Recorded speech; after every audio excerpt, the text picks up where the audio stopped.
प्रेक्षकांना सांगूया, भारत थेट कराची पर्यंत पोहोचलेला आहे। राजधानीपासून आतमध्ये कराचीवर सुद्धा भारताने हल्ला केलेला आहे।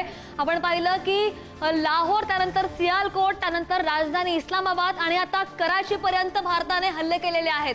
हल्ल्याचं सत्र भारताने सातत्याने सुरूच ठेवलेलं आहे आणि भारत थेट कराची पर्यंत पोहोचलेला आहे।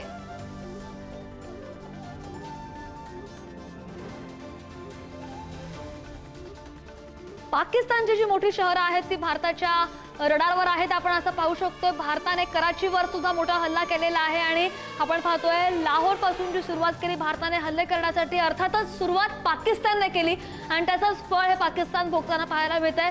लाहोर नंतर इस्लामाबाद, त्यानंतर पाकिस्तानच्या अनेक शहरांमध्ये हे भारताने हल्ले केलेले आहेत। मिसाईल सुद्धा 30 ज्या मिसाईल होत्या पाकिस्तानच्या त्या भारताने हाणून पाडलेल्या आहेत। मोठी कारवाई म्हणावी लागेल आणि नक्कीच भारतासाठी अभिमानाची बात।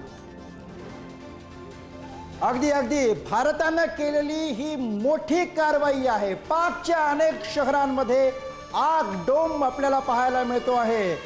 भारत थेट कराची पर्यंत पोहोचलाय। आधी लाहोर, सियालकोट, त्यानंतर इस्लामाबाद आणि आता थेट कराची पर्यंत हल्ला भारताने केलेला आहे आणि यानंतर पाकच्या अनेक शहरांमध्ये आपल्याला आग डोम पाहायला मिळतो आहे।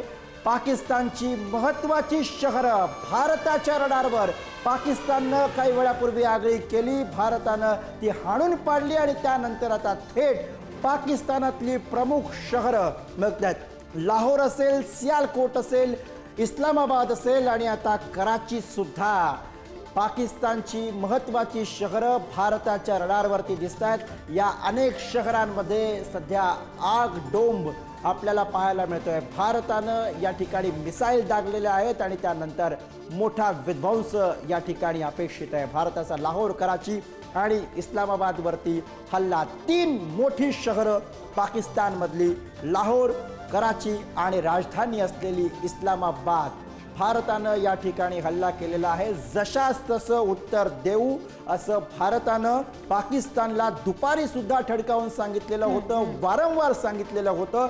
मात्र पुन्हा एकदा पाकिस्ताननं घोडचूक केली आणि त्यानंतर तातडीनं भारतानं पाकिस्तानवरती हल्ला चढवलेला आहे।